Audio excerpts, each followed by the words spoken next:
Hey guys, this is Northville Tech. In this video, we're going to learn how to unsubscribe from Marshall's emails. If you don't have a Marshall's account, we will put a link in the description below for you to sign up.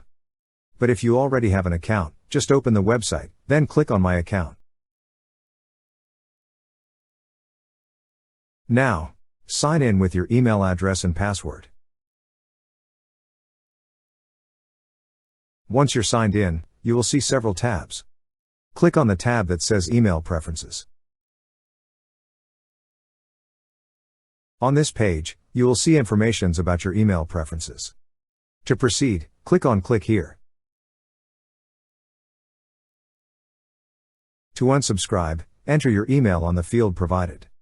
After entering, click on the radio button beside Yes, Remove Me. Lastly, click on Unsubscribe. Then you will see a message saying you've successfully unsubscribed. That's how you unsubscribe from Marshall's emails.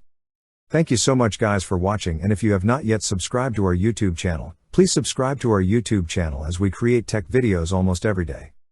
Also, check out our website northvilletech.com for great tech articles, and our recommended resources in the description below for various sign-up bonuses.